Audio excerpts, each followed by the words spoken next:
Happy birthday, Polarisu!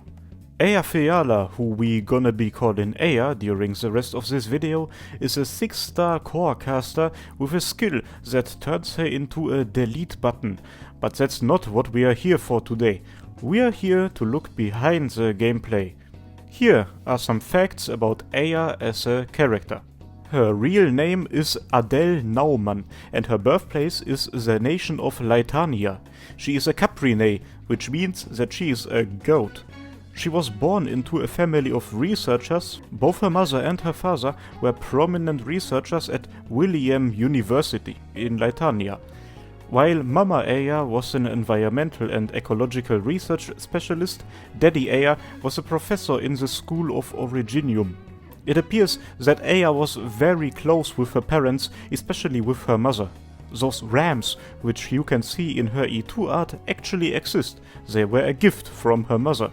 Her files describe them as submissive and breed sluggish. They are there to, for example, help her with moving things, but she also rests on them. But more on those little fellas later.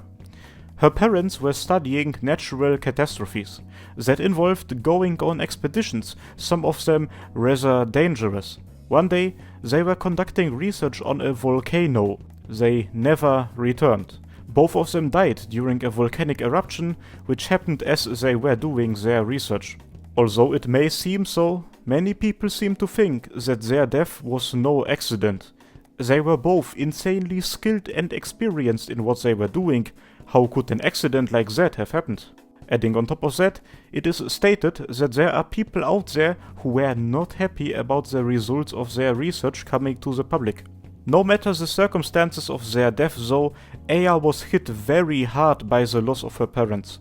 After some time, and a lot of crying, she decided that it was impossible for her to just continue being a regular student. She made the decision to carry on their flame. She became a volcanologist and a catastrophe messenger. It turned out that she is exceptionally talented in Originium arts. Man, she is considered to be a legend among the most renowned academies in Litania. Let's go, champ. Get that money, get that mention. But she also very directly carried on their flame. Her parents' notes on their research, she still had those, and she decided to continue their work. She said that if her parents' work gets continued, that, to her, would be as if they had never left that world.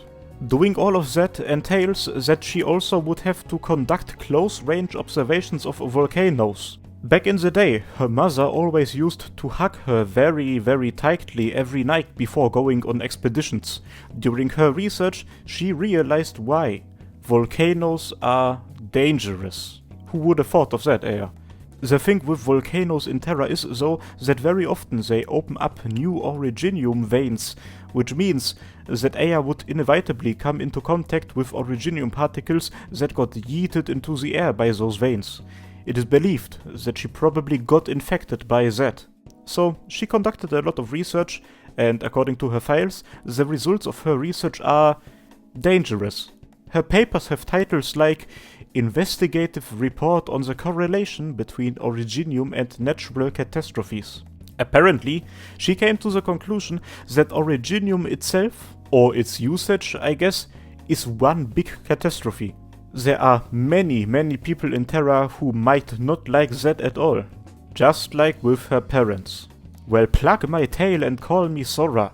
If the theory of her parents' death not being an accident is true, and Eyja continued their research, then bro, her life might be in mad danger. There are other people who are aware of that. Somewhere, there is a person called Khan, a former student of Eyja's mother, who is trying to find out the truth about Eyja's parents' death. That Khan was, or is, in contact with Kalcit. Through her, they sent a letter to a Rhodes Island operator called Barte. In that letter, Khan asks Barte to protect Eyja and also to watch her research and report anything important back. Many people hope that she will just stop doing her research so that nothing bad will happen to her. Barte personally assesses, though, that she will most likely be fine. She can handle herself, in his opinion. That letter thingy, by the way, happened after Eyja became a member of Rhodes Island.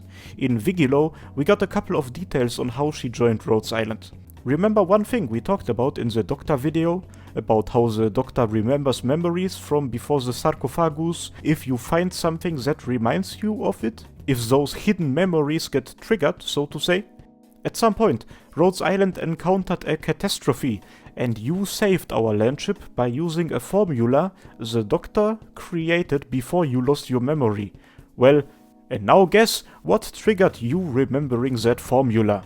A couple of days before all of that, you looked at a paper submitted by Eyja.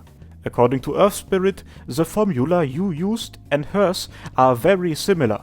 Through her own research, she created a formula that was basically a rougher version of what the Doctor created back in the day. That is very mad. She indirectly helped with saving Rhodes Island. After that, the Doctor personally made sure that her application to become an operator would be approved. Things like that stand in a very strong contrast with how Eyja was first perceived at Rhodes Island. The lads at Human Resources thought that she was just the little sister of some operator or an intern sent by the medical department. They were quite shocked when they learned that she was approved as a full-blown operator. Let's talk about her life and work at Rhodes Island. Here, she mostly focuses on researching arts. According to the arts department, she brings some much-needed energy. Internally, they were debating over who would be allowed to mentor her internship. Her little black sheep have also joined Rhodes Island. The thing is, though, they are quite big. Yet, according to her files, they barely ever get spotted at the landship. They always only show up when Eyja needs them. And that's kinda sus. Eyja has made friends with multiple operators, for example with Moose. She is planning to start a book club with all of them. Another person she spends time with is Earthspirit. The horned Violet Evergarden face teaches Eyja to play the piano. Earthspirit says that learning an instrument is very important, as that's going to help her with hiding her infected statues once she gets back to Laetania. Music is very important in that country. Apparently, Eyja is very talented and a quick learner when it comes to playing the piano. Now to her work as a volcanologist. There are two examples I briefly want to mention, which show her work pretty well.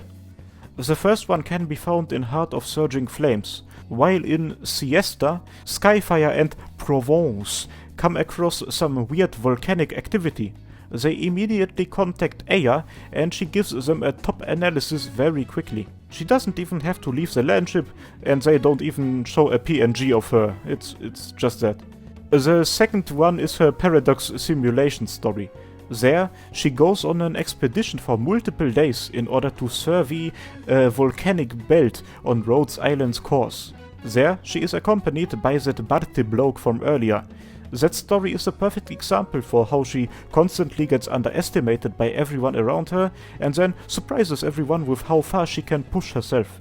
For example, a big rock yeeted out by a volcano was about to turn Barty into mashed Barty, however, she was able to save him with her arts. That scene might be one of the reasons for him thinking that she can handle herself. Something we have not really talked about enough yet is Eyja's oropathy. There's a short way and a long way of describing her infection. The short one, it is very bad. The long one, her numbers are insane, yet you can't really see any crystals on her. The reason for that is that her oropathy crystals are forming on her inside. There, they cause quite a lot of damage. Her sense of hearing is very bad because of that. On some days she is completely deaf. Most of the time she uses a hearing aid. According to Kaltzit, her sight is also getting worse. She has ordered her to get regular checkups. And on top of all of that, she has a very ungood physical condition. She's weak as fuck. Thanks to the oropathy treatment she gets at Rhodes Island though, the worsening of her condition has gotten way slower. One more thing, her files give you a couple of recommendations on how to communicate with her. It is recommended to gesticulate a lot, for example. On top of that, her files say the following. You can tell that she understood you if you hear her repeat what you told her multiple times. On the other hand, you can tell that she did not understand you if her eyes get glassy and she has a negative expression on her face. Quite sad, isn't it? Well, it's not like I've ever made a sad video on Eyja. But oh well, doctor, just one more reason to find a cure for magical rock cancer. Before the video ends, I wanna make an important announcement. If you're one of my early access channel members, this probably won't make any sense to you, but anyway, please go ahead and check out the pinned comment for a link. 2 other Arknights YouTubers and me have started a new, huge collaboration project. It's gonna be absolutely amazing, go and check it out.